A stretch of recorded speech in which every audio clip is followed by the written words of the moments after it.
योग को। स्वाध्यायात। ताया दा दोनों सही है, जी।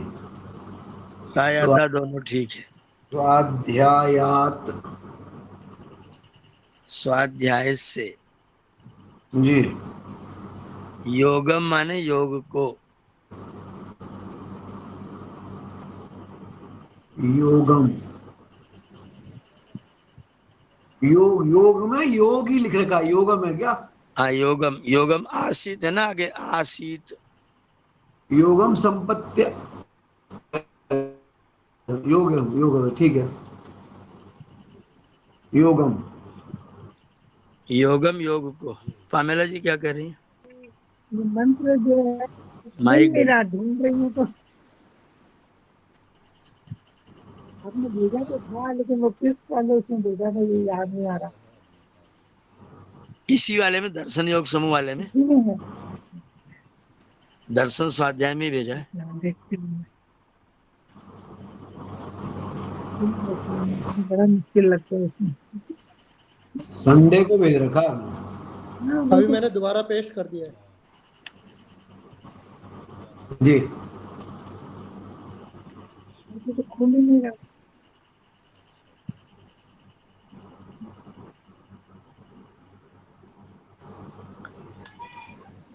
ये अंशुल पालीवाल जी के मैसेज के जस्ट ऊपर मेरा पेस्ट किया हुआ मैसेज है।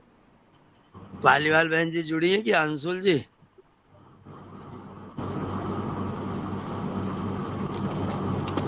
नमस्ते आचार्य जी। हाँ जी, जुड़ी हूँ। नमस्ते, नमस्ते।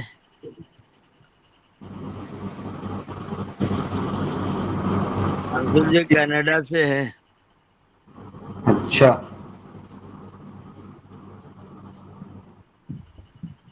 तो कनाडा से जुड़ी हैं। जी। बहुत सुंदर। मैडम जी कहाँ रहती हैं आप? ये मिसिसागा है, टोरंटो एरिया में, जैसे सादा मैं जानती हूँ टोरंटो में। मेरी ग्रैंड डॉटर वही जॉब करती थी LNT में। अच्छा जी। जी अच्छा जी। स्वाध्यायात योगम। योगम माने योग को। आसीत। आसीत। हम्म। आसीत माने सिद्ध करे। इतना हलंत है ना इसमें। पूरा रहेगा आसीत, सिद्ध करें। सिद्ध करे। फिर योगात, योग से।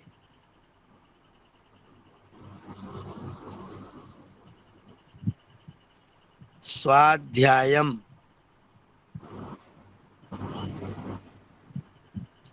स्वाध्याय को।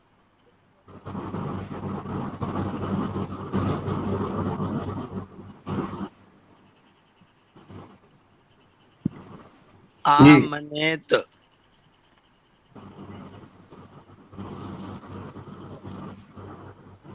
आमनेत। जी। आमनेत माने अभ्यास में लाएं।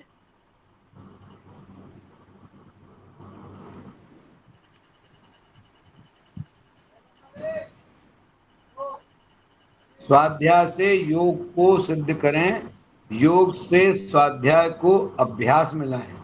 हाँ। स्वाध्याय और योग की संपत्ति से। स्वाध्याय योग संपत्तिया।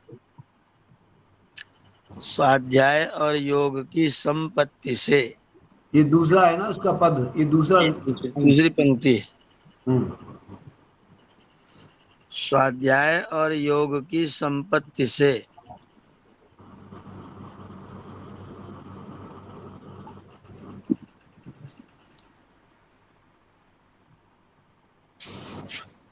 स्वाध्याय और योग की संपत्ति से परमात्मा प्रकाशते। परमात्मा प्रकाशित होता है, परमात्मा प्रकाश में आता है।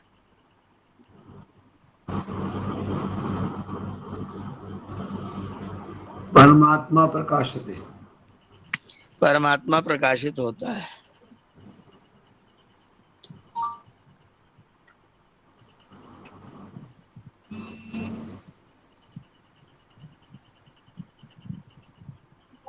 के स्वाध्याय से योग की सिद्धि का हैं? अभ्यास करें, हुआ ना?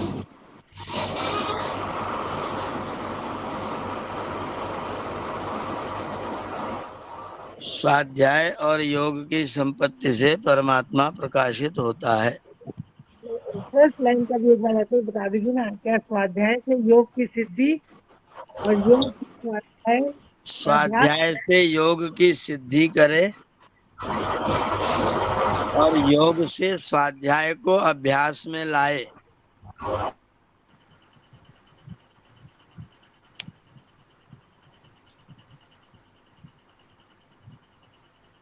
स्वाध्याय और योग की संपत्ति से परमात्मा प्रकाशित होता है।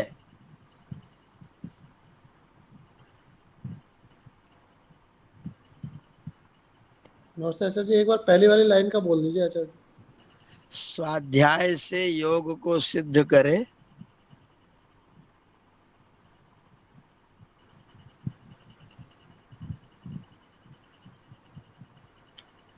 और योग से स्वाध्याय को अभ्यास में लाए।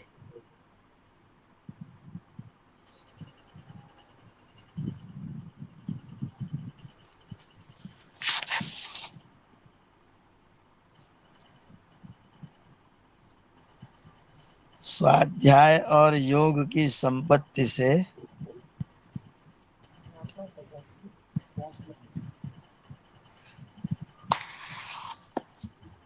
परमात्मा प्रकाशित होता है।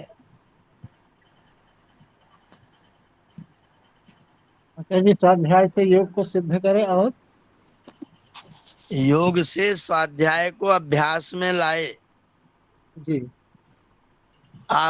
मन अभ्यास करे। स्वाध्याय और योग की संपत्ति से परमात्मा प्रकाशित होता है। आचार्य जी, जी, वो अनीता मीना का जो है ना, आपने उनको लिंक नहीं भेजा है, उनका मैसेज आया जा रहा है कि वो नहीं जुड़ पाए, उनको लिंक नहीं पहुंचाया उनको। ग्रुप में जुड़ी हुई हैं, ग्रुप में लिंक पड़ा हुआ है, मैंने उनको ग्रुप में जोड़ रखा है। वो जुड़ नहीं पा रही है उधर से।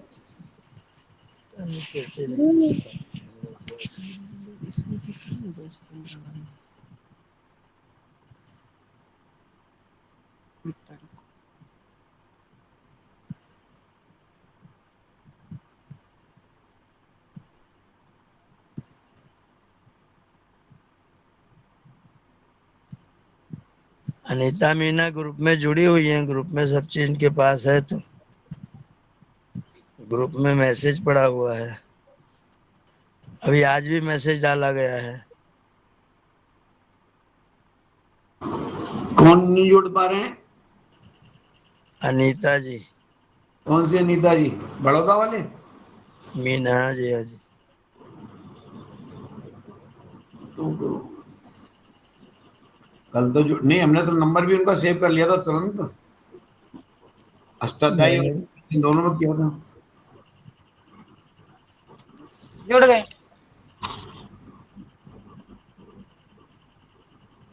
जी भगवान। नमस्ते आचार्य जी। जी नमस्ते। तो कल हम लोग पढ़ रहे थे कि अथ योगानुशासनम में जो अथ शब्द है वह अधिकार के लिए है। योगानुशासन नामक शास्त्र को अधिकृत जानना चाहिए। योग क्या है? तो आचार्य जी, बोले क्या योगा तीसरे का भी करा देते हैं? प्रार्थना जो है दूसरी, इसकी भी।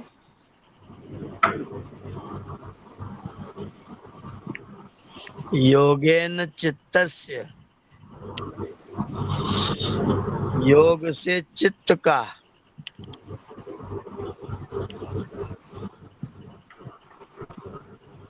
योग से चित्त का पदेन वाचाम, पद से वाणी का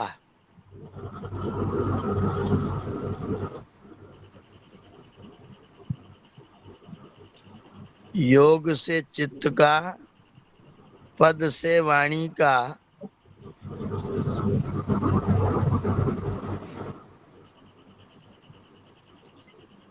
और वैद्यक शास्त्र से,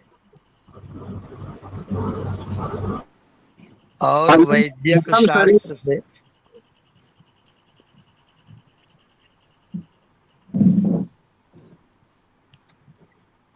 योग से चित्त का, पद से वाणी का, और वैद्यक शास्त्र से मल का दोष, मलम शरीर, शरीर का दोष, शरीर का मल, ऐसा लिखिए। वैद्यक शास्त्र से शरीर का मल,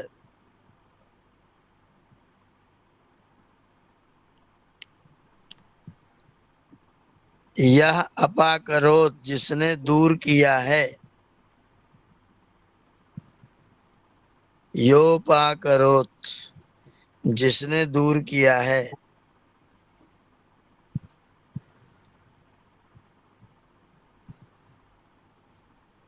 उन पतंजलि मुनि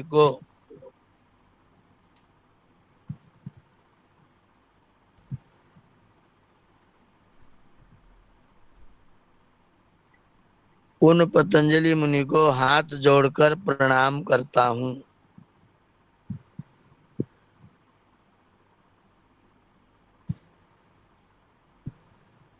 उन पतंजलि मुनि को हाथ जोड़कर प्रणाम करता हूँ।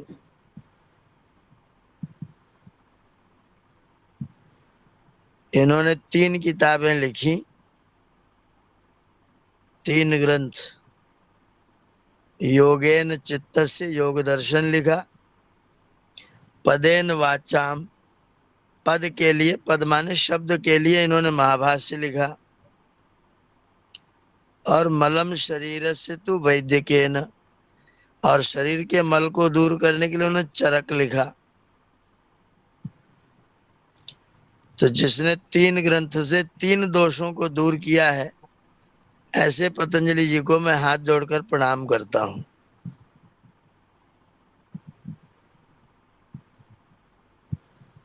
आचार्य जी प्रांजलि, चरक संहिता इन्हीं का लिखा है। हाँ, चरक संहिता इन्हीं का लिखा हुआ है। हम तो अभी तक यही जानते हैं कि चरक अलग से ऋषि रहे होंगे। नहीं, वो चरक उनका भी नाम, उनका नाम मुख्य रूप से अग्निवेश है। जी। इन्होंने चरक जो है ढूंढ ढूंढ करके औषधियों को लिखा, इसलिए चरक उपाधि मिल गई। अच्छा अच्छा। इनके महाभाष्य को देख करके सब लोगों की अंजलि, हाथ जुड़ गए, इसलिए पतंजलि हो गए। जी। अच्छा पतंजलि। आचार्य जी, एक बार बता दीजिए ना, योग दर्शन, महाभाष्य और चरक संहिता से ये कौन कौन से 3 दोष दूर हुए एक एक पुस्तक से? योग दर्शन, योगेन चित्तस्य, योग से चित्त का दोष दूर। महाभाष्य से वाणी का दोष दूर, और चरक से शरीर का दोष दूर।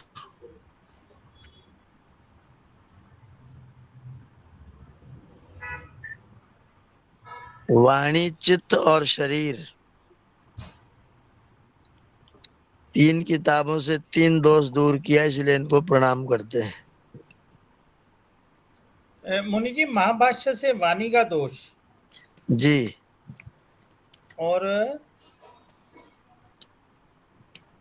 और योग से चित्त का, चित्त का। योगस चित्त वृत्ति निरोधा, जी जी। और चरक शास्त्र से, आयुर्वेद से शरीर का। ठीक। ऐसे महर्षि पतंजलि को हम हाथ जोड़कर प्रणाम करते हैं। आचार्य जी, ये प्रांजलि राम तो अस्मि, इस शब्द का क्या अर्थ है? कैसे कैसे इसकी जो है संधि होती है? पतंजलिम प्रांजलि ही, प्रांजलि, पतंजलिम माने पतंजलि को, प्रांजलि माने अंजलि जोड़कर, हाथ जोड़कर, आनतः अस्मि प्रणाम करता हूँ। पतंजलिम पतंजलि को, प्रांजलि माने हाथ जोड़कर, आनतः अस्मि मैं झुका हुआ हूँ, प्रणाम करता हूँ, अभिवादन करता हूँ। यो पा करोन्तम, इसका माने यो अपाकरोत, यह अपाकरोत, अपाकरोत जिसने दूर किया है, यह अपाकरोत जिसने दूर किया है। तम प्रवरम मुनि नाम, उन मुनियों में श्रेष्ठ। उसके बाद में प्रवरम मुनि नाम, मुनियों में श्रेष्ठ पतंजलि जी को हाथ जोड़कर प्रणाम करता हूँ। आचार्य जी महाभाष्य कौन सा है? उसका भी दर्शन हो जाएगा प्रथमावृत्ति पढ़ते पढ़ते। ठीक है आचार्य जी, धन्यवाद।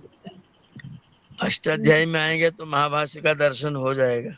जाएगा घर से बाहर को। तो आचार्य जी पतंजलि और पातंजल में दोनों में क्या भेद है? बहुत बढ़िया आपने शब्द पूछा है। पतंजलि व्यक्ति का नाम और पतंजलि के द्वारा रचा गया, इस अर्थ में व्यक्ति के नाम के पहले पद को तो वृद्धि हो जाती है, तो पा को पा दीर्घ हो गया,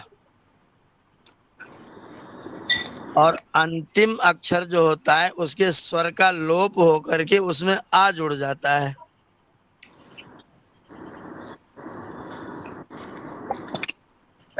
तो पतंजलि के ई का लोप हो गया और उसमें आ जुड़ गया। ये व्याकरण का अण प्रत्यय है। अण प्रत्यय, अण में से णा चला जाता, आ बचता है, और पतंजलि के ई का लोप हो जाता है, तो ला हलंत बचा, उस ला हलंत में आ मिल जाता है। पातंजल का अर्थ पतंजलि के द्वारा रचा गया। पातंजल योग दर्शनम, पतंजलि के द्वारा रचा गया योग दर्शन।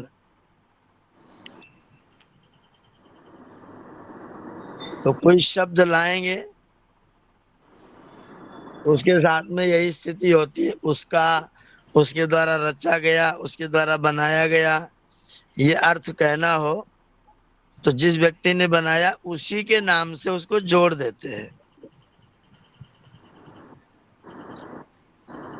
जैसे कपिल के दर्शन को हम लोग बोलेंगे कापिलम, कापिलम योग दर्शन। काणादम, वैशेषिक काणादम।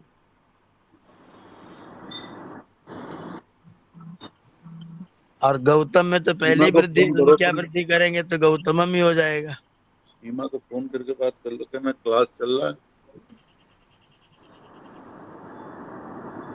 आचार्य जी प्रथम इसका समाधि पादा लिखा है। जी, प्रथमा समाधि पादा प्रारभ्यते, पहले पाद का नाम समाधि पाद है।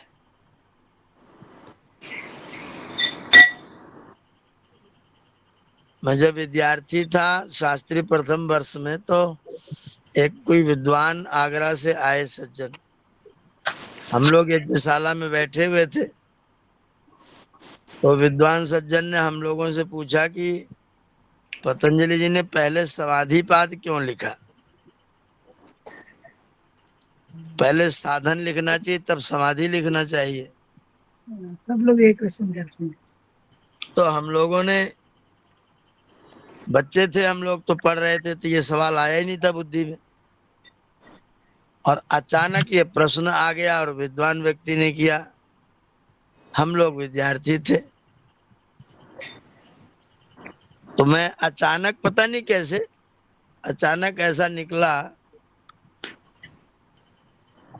कि जैसे मान लीजिए किसी को अपना कोई सामान किसी को देना हो, तो जब तक वो सामान के बारे में कुछ नहीं बताएगा तब तक लेने वाला क्यों लेगा। तो पतंजलि जी को अपना योग देना था, समाधि देनी थी। अब जब तक समाधि का गुण वर्णन नहीं करेंगे, सीधा साधन बताने लग जाएंगे, तो कोई व्यक्ति क्यों साधन करेगा। पहले उसके बारे में बताओ, तब हम उसको खरीदें, उसको प्रयोग करें। तो विद्वान जो थे उन्होंने कहा कि ये बात कहीं लिखी है। मैंने कहा लिखी तो कहीं नहीं है। बोले फिर तुमने कैसे बताया। बोले पता नहीं, अंदर से आया निकल के, पढ़ा मैंने नहीं है और गुरुजी ने भी नहीं बताया था। कहाँ से आया, वो अंदर से आया। बोले उत्तर तो तुम्हारा सही लगता है, लेकिन कहीं लिखा पढ़ा नहीं है। हमने कहा सही है तो सही है, फिर नहीं लिखा पढ़ा तो क्या करेंगे। अपनी परमात्मा जिस वस्तु है, परमात्मा के द्वारा प्रदत्त था वो। जिसको कोई वस्तु अपनी देनी होगी, अगर एडवर्टाइजमेंट नहीं करेगा, मैं किसी को कहूँ कि बेटा साइकिल उठा लाओ, साइकिल पर चढ़ लो, साइकिल पर पेडल मारो, वो कहेगा मेरा दिमाग खराब है, क्या क्यों मारूंगा। तो मैं उसे बाद में बताऊं कि क्योंकि तुमको बाजार भेज रहा हूं। तो पहली बता दो, तुमको बाजार जाओगे तो ऐसे से जाओगे, वहां बहुत मिठाइयां हैं, बहुत सारे फल हैं। तुम जाओगे, मैं तुमको पैसे दूंगा, फल लेना, खाना, खूब मजे से मिठाई खाना, फिर मेरा यह सामान लेते आना। तब तो व्यक्ति साइकिल अपने आप ढूंढ लाएगा। तो समाधि बता देंगे तो साधन व्यक्ति स्वयं भी ढूंढ सकता है, पर पहले साधन बताएंगे तो आपका साधन कोई प्रयोग नहीं करेगा। इसलिए पहले महर्षि ने समाधि पाद लिखा, बाद में साधन बताया। ये उत्तर हमारे विद्यार्थी काल का था, पहले अपने आप कहीं से निकला था उत्तर। ये आचार्य जी, पहले उद्देश्य जरूरी है क्या? उद्देश्य क्या है? हाँ, जब तक नहीं बताएंगे क्या देना चाहते हैं हम, आपको क्या देना चाहते हैं, कैसे कैसे होगा, क्या क्या होगा, तब तक हम साधन बताने लग जाए तो कोई व्यक्ति क्यों लेगा, शंका करेगा साधन में। तो पहले उद्देश्य बता देंगे तो फिर साधन में शंका नहीं कि साधन वो खुद भी खोजने की कोशिश करेगा। इसलिए पहले वस्तु का लाभ बताइए, उसकी स्तुति करिए, और स्तुति से जब वो व्यक्ति लालायित हो जाए प्राप्त करने के लिए, तब उसे साधन बता दीजिए। तो इसीलिए समाधि पाद यहाँ पर पहले लिखा गया है। तो हम लोग इसको पढ़ रहे थे कि योगा की मस्ती, बोले समाधि। योग क्या है, समाधि है। मैंने कल अर्थ बताया था, सम धन आ धन धी। सम माने अच्छी तरह, आ माने पूरी तरह, धी माने धारण करना और पोषण करना। तो वह क्रिया जिसके द्वारा हम अपने चित्त को, अपने मन को भली भांति पूरी तरह से ईश्वर में धारण करा देते हैं, उसका नाम समाधि है। ईश्वर में हमारा चित्त जिस क्रिया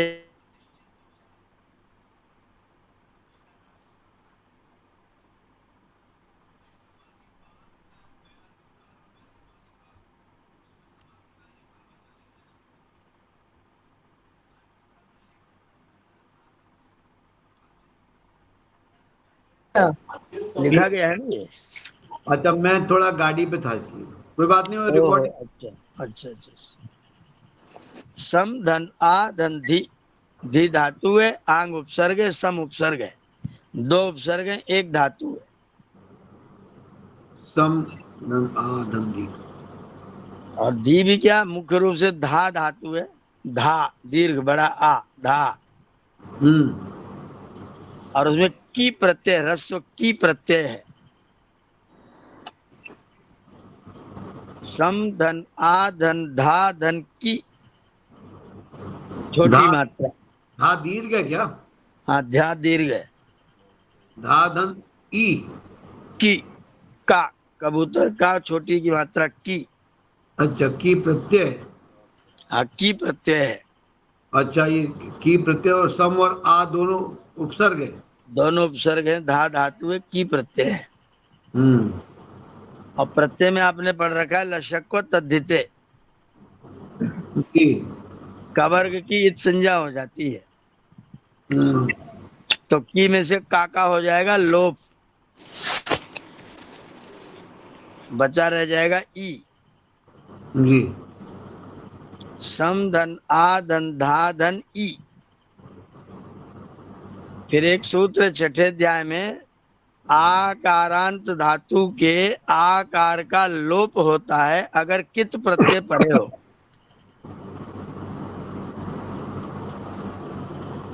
तो का था, का प्रत्यय था, इसमें की में से का निकाला था हमने, तो कित प्रत्यय हो गया।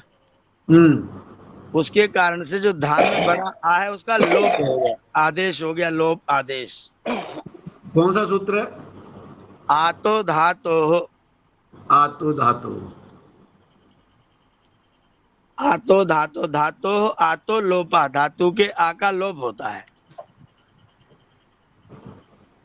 तो आ का लोप हो गया कित प्रत्यय पर है, तो वो ई रह गया और धा आधा रह गया। उस आधे धा में ई को जोड़ दिया तो बन गया समाधि। हम्म। अब धा धातु का अर्थ धारण करना, पोषण करना। की आचार्य छोटी की है। छोटी, हाँ, छोटी की मात्रा है।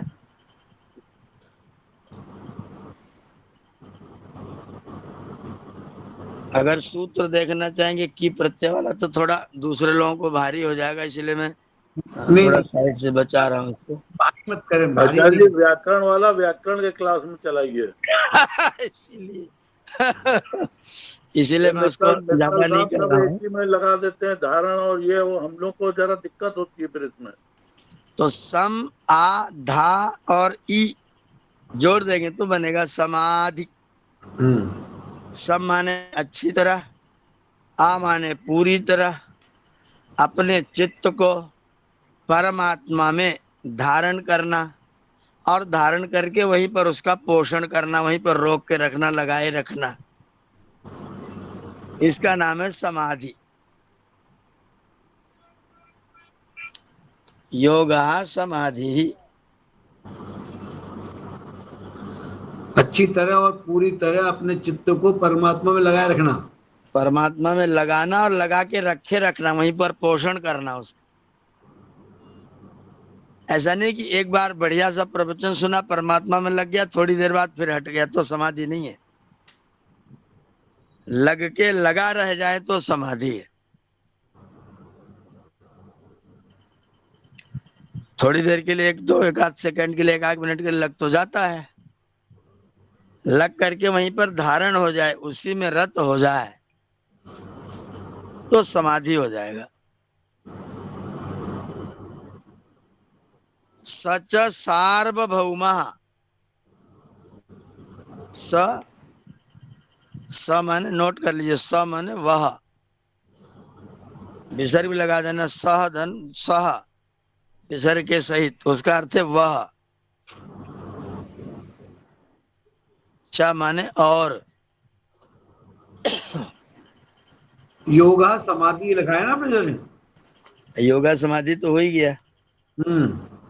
आगे है सच, सह माने वह, च माने और।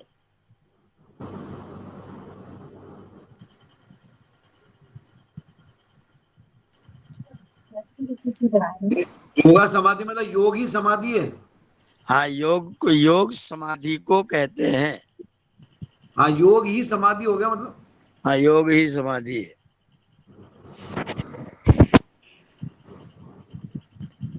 सह माने वह, च माने और, सार्वभौमः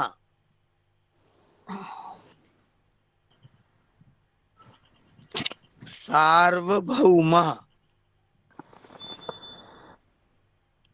सभी भूमियों पर होने वाला।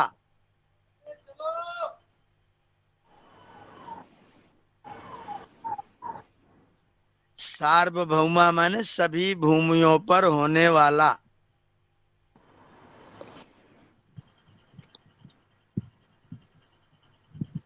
ये भूमियां भी बताएंगे आगे, अभी केवल इतना लिख लीजिए कि सभी भूमियों पर होने वाला।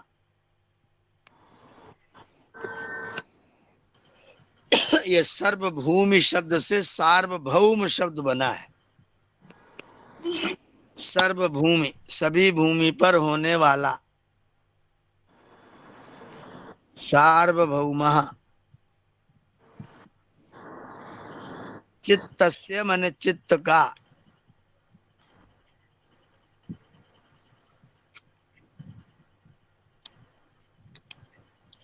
धर्मः, यहाँ पर धर्म शब्द गुण का वाचक है। तो सार्वभौमा माने सभी भूमियों पर होने वाला, चित्त से चित्त का, धर्म माने गुण है।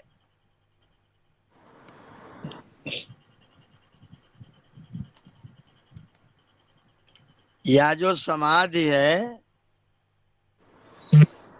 या जो समाधि है वह सभी भूमियों पर होने वाला चित्त का धर्म है।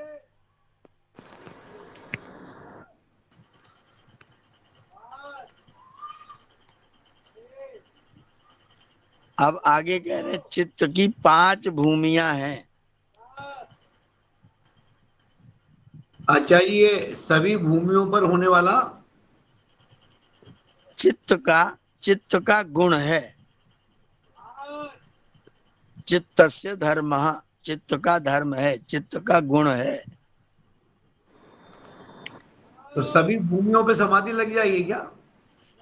अभी आगे बताएंगे, जी। आगे इसका विश्लेषण करेंगे।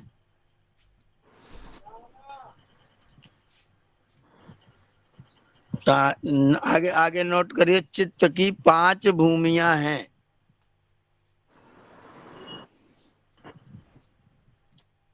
भूमि का अर्थ लिखिएगा स्तर। स्तर,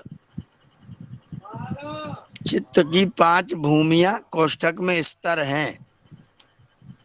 शुक्ला जी काहे बुला रहे हैं? भ्रमण के लिए? शुक्ला जी इसका तो भ्रमण नहीं होगा। और सुनो, सब बच्चों को बुला रहे हैं, उनके सभी कपड़े। 5 भूमियों का मतलब 5 स्तर, 5 स्टेज। चित्त 5 प्रकार का है। नंबर 1 क्षिप्तम।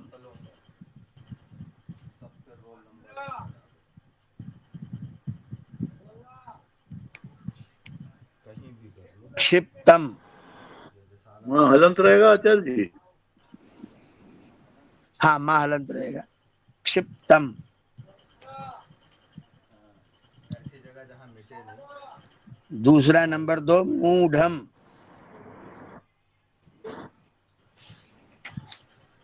मूढ़म कैसे कपड़े?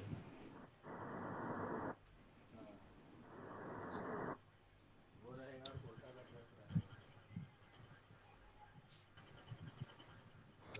घर वाला कपड़ा सब लोग क्षिप्तम मूढ़म। अगर बाहर मिल गया तो फाड़ दो। नंबर 3 विक्षिप्तम। उसको पहनना ही नहीं। किसी को भेजो मार कर दे।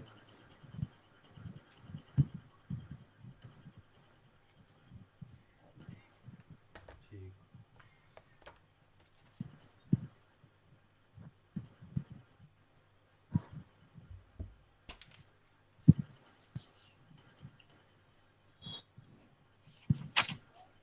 विक्षिप्तम चौथा एकाग्रम।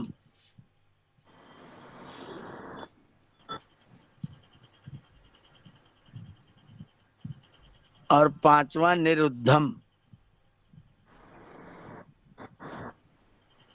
इति चित्त भूमया, ये चित्त की भूमियां हैं। आपने पहले लिख दिया है चित्त की 5 भूमियां हैं। नंबर 1 क्षिप्तम, नंबर 2 मूढ़म, नंबर 3 विक्षिप्तम, नंबर 3 एकाग्रम, नंबर 4 निरुद्धम।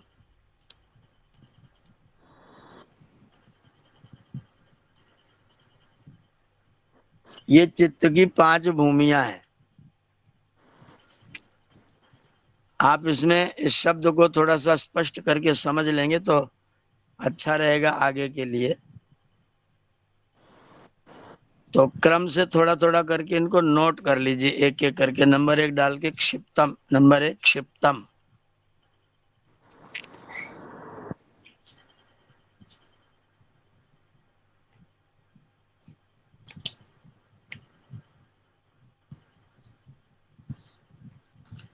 क्षिप्तम, इसमें क्षिप धातु है और ता प्रत्यय है।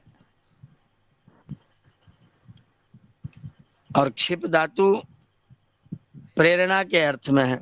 शिप में पै हलंत है आचार्य जी? हाँ, पा हलंत है। क्षिप्तम।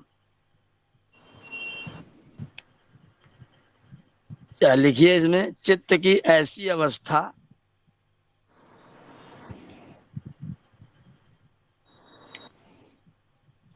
चित्त की ऐसी अवस्था जिसमें वह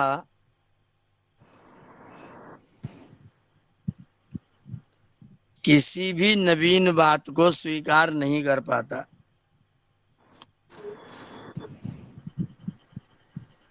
किसी भी नवीन बात को स्वीकार नहीं कर पाता।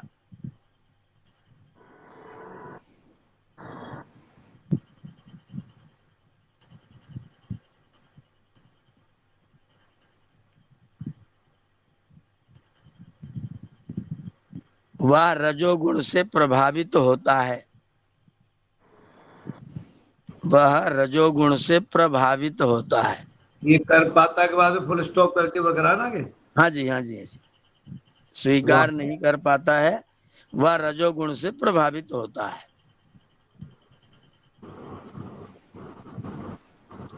आप उसे कितना ही समझाओ, कुछ भी कहो, लेकिन उसकी समझ में पल्ले कुछ नहीं पड़ेगा।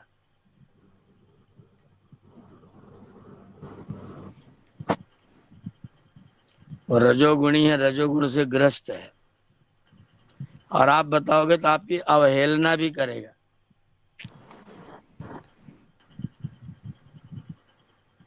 सुनेगा कुछ नहीं, मानेगा कुछ नहीं। एक क्षिप्त स्थिति है।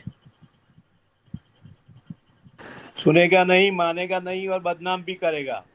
हाँ हाँ, बदनाम भी करेगा। आया था मुझे समझाने, मैंने डपट के भगा दिया। मुझे बड़ा जी आया था जी समझाने जी वाला। जी जी। नंबर 2 मूढ़म।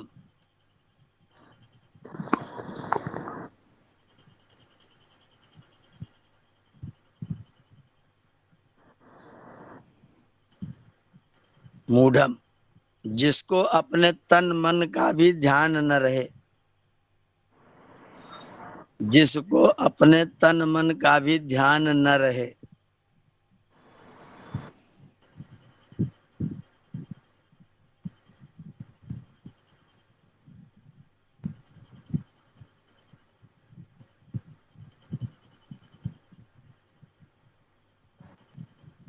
जैसे नशा किया हुआ व्यक्ति।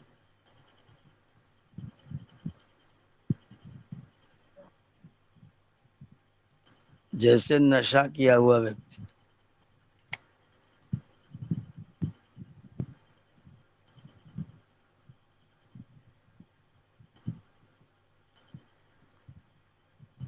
ऐसा चित्त तमोगुण से प्रभावित रहता है।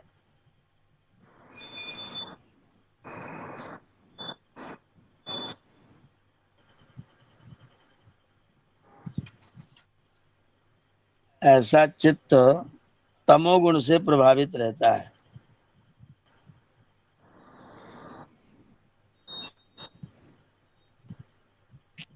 नमस्ते आचार्य जी, लेकिन है तो शिप्तम में आचार्य जी तम, तो इसमें तो तम भी नहीं है। निक्षिप्तम में रज है, मूढ़ में तम है। नहीं तो जैसे शिप प्रेरणा धातु आपने बताया था आचार्य जी, तो उसमें जो ये तम प्रत्यय लगा है उसका वास्तविक अर्थ क्या है? नहीं, वो तम तो वो, अगर वो जो आप कह रहे हैं वो तम मा पूरा होना चाहिए। अच्छा, में है, ओके। यहाँ तो जैसे रामम ग्रामम फलम वृक्षम, उस तरह द्वितीय के विभजन क्षिप्तम है। अच्छा, वो द्वितीय विभक्ति है शिफ्ट की। हाँ क्षिप्तम। नपुंसक लिंग में जैसे फलम में माँ जोड़ते हैं, तो वो शिफ्ट है यार बेसिकली। इसमें अब इसमें मूल कथा शब्द प्रत्यय है। क्षिप्त है, मूल शब्द क्षिप्त है। भूतकाल का एक कथा प्रत्यय, क्षिप्त माने भगा हुआ, जी गया जी। हुआ, अन्यत्र लगा हुआ। इसकी प्रेरणा कहीं और लगी है। वो मतलब आपके धारा में नहीं है, गलत धारा में हो गया है। ओमचारी क्षिप्त का अर्थ बता रहे हैं आपने, क्षिप्त। क्षिप्त, क्षिप्तम, हाँ क्षिप्तम। मूड का लिखा ना कि इसमें तमोगुण या तमोगुण से प्रभावित रहता है।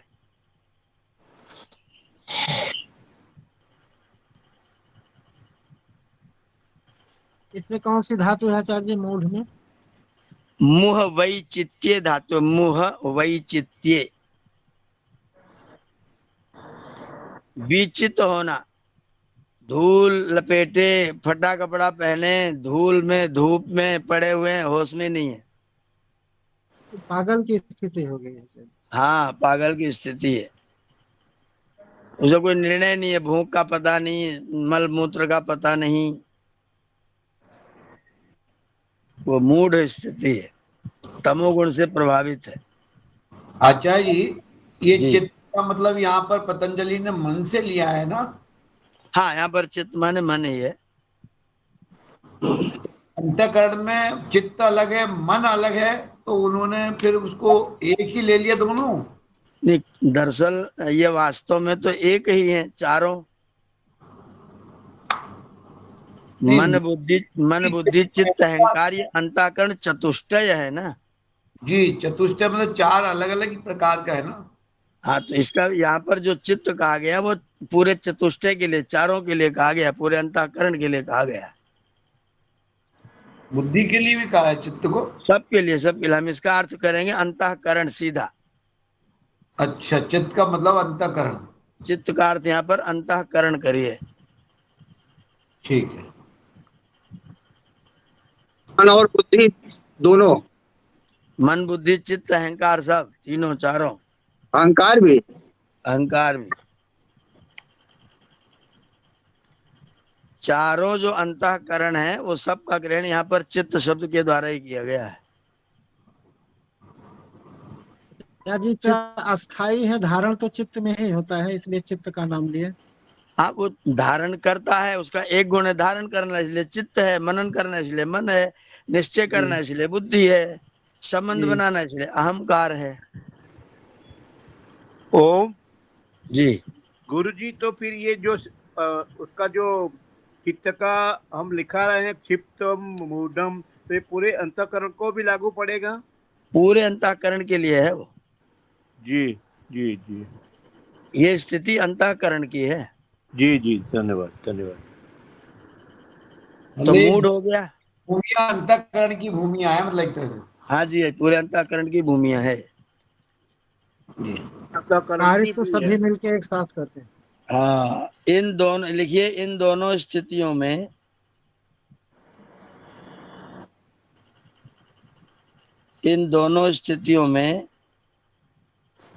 योग कदापि संभव नहीं है। अगर ये दो स्थितियां तो व्यक्ति योग में आएगा ही नहीं।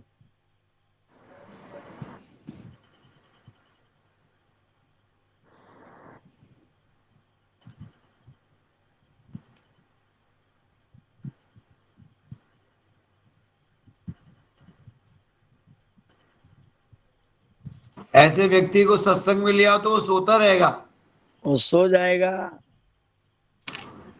ये मुनि जी मूड और क्षिप्त दोनों में ना?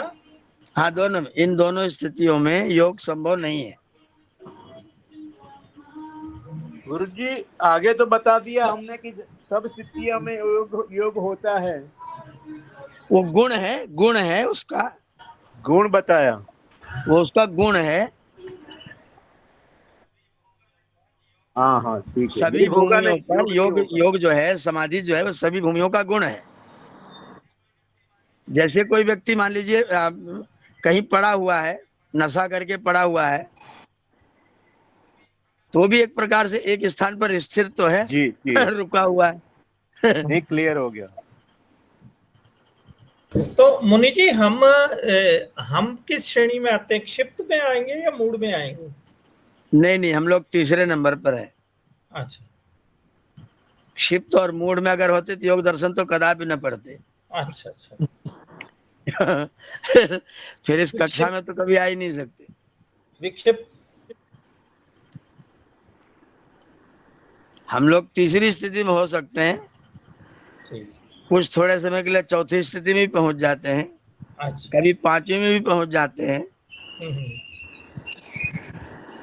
मतलब 2 क्लासें तो हम ऊपर चढ़ ही गए, तीसरी क्लास में तो आ ही गए हैं। अच्छा अच्छा कक्षा 3 में पहुंच गए, इसीलिए योग दर्शन में भर्ती हुए हैं। अच्छा। अगर कक्षा 3 में ना आते तो योग दर्शन में शामिल न होते। तो तीसरी स्थिति विक्षिप्त। विक्षिप्तम।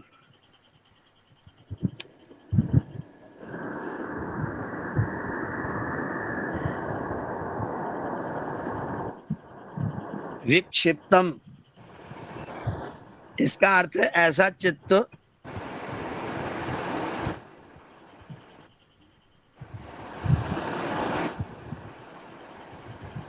माइक बंद कर लेंगे, आवाज सरसर की आती है। विक्षिप्त इसका अर्थ है, नोट करिएगा, इसका अर्थ है ऐसा चित्त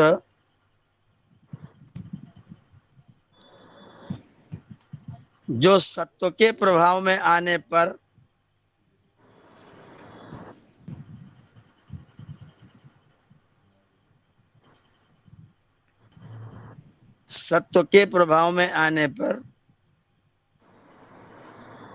समाधि की ओर अभिमुख होता है।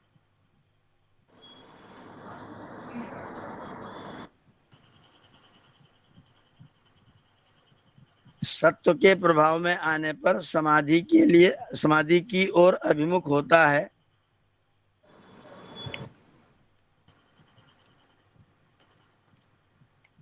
किंतु रजस और तमस के प्रभाव में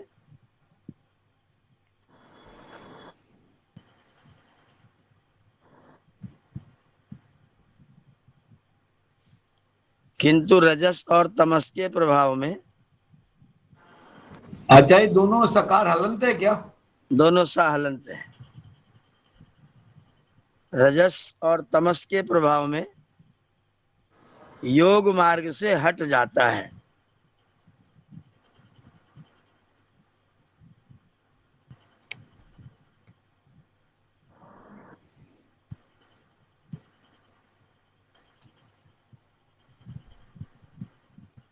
जैसे कोई व्यक्ति है वो सत्संग में जाए तो बड़ा अच्छे तरीके से आचरण करता है, संध्या में भी मन लगाता है, हवन भी करता है, पूजा भी करता है, पाठ भी करता है, सब चीज करता है। लेकिन जब वहां से हट करके पहुंच जाता है कोर्ट में, हमारे आदरणीय मधुप नारायण जी की तरह से, तो फिर कोर्ट वाला फिर रजोगुणी हो जाता है। हवन करते समय सतोगुणी, कोर्ट में पहुंच गया रजोगुण, तो लगता हटता रहता है, इसलिए विक्षिप्त है वो।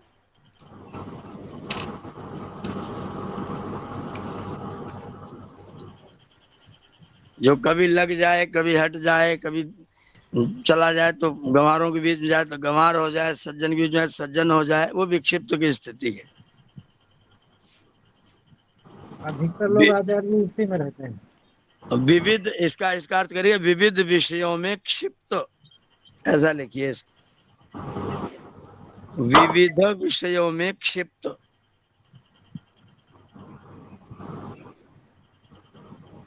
अलग अलग विषयों में अलग अलग स्थिति में आने वाला।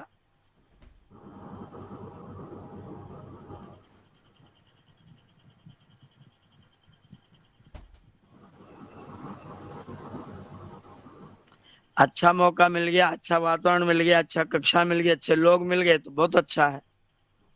न मिले तो फिर वैसा ही है जैसे सब लोग हैं। आचार्य तंबाकू तो लोग बाग जो है ऐसे मानते हैं पागल जैसा विक्षिप्त अवस्था में है। ने वो अर्थ नहीं इसका। यहाँ पर विविध विषयों में क्षिप्त है। सत्संग में भी है, स्वाध्याय में भी है, और तंबाकू खाने में भी है। वहां भी चला जाता है। आचार्य जी अक्सर कुछ लोग होते हैं कथा वथा में प्रसंग आने में ये देखे तो रोने लगते हैं। गदगद हो जाते हैं। हाँ, फिर उसके बाद जैसे कि तैसे हो जाते हैं कुछ देर बाद। और बाहर निकलते समय जेब में से सामान निकाल ले आते हैं, जूता बदल के ले आते हैं। ओम बजाय चित्त का मतलब अर्थ लगे रहना, मतलब चित्त का अर्थ मतलब लगे रहना, बहक जाना ऐसा करिए। ये तो आर्य समाज के नियम के अनुसार फिर यथायोग्य व्यवहार भी तो कहा जा सकता है।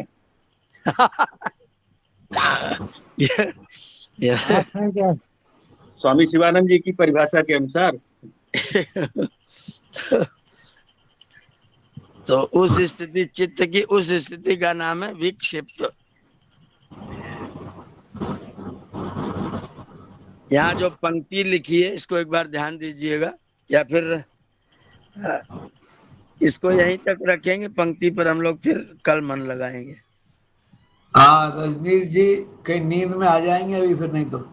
ये पंक्ति थोड़ी बड़ी है, इसमें थोड़ा समय लगाएंगे। मुनि जी, इसका अर्थ ये है कि हमारी अधिकांश अवस्था विक्षिप्त रहती है। मतलब विक्षिप्त है, मतलब आशा है कि लग सकते हैं, समाधि के मार्ग पर आ सकते हैं, संभावनाएं हैं। क्षिप्त और मूढ़ में तो संभावना ही खत्म हो गई। उसमें तो 0 है। इसमें फिर 50-50 है कि आने की संभावना भी है, नहीं भी है। नहीं, 50-50 भी नहीं है। अच्छा, 33-66 है। अच्छा। अगर तमस और रजस के प्रभाव में आ जाएगा तो सत्व को दबा देगा। ठीक है। तो 33% तमस सत्व है और 33 सत्व और रजस है। ठीक है। एक तरफ 66, एक तरफ 33 है। ठीक है। लेकिन 33 है इसलिए संभावनाएं हैं।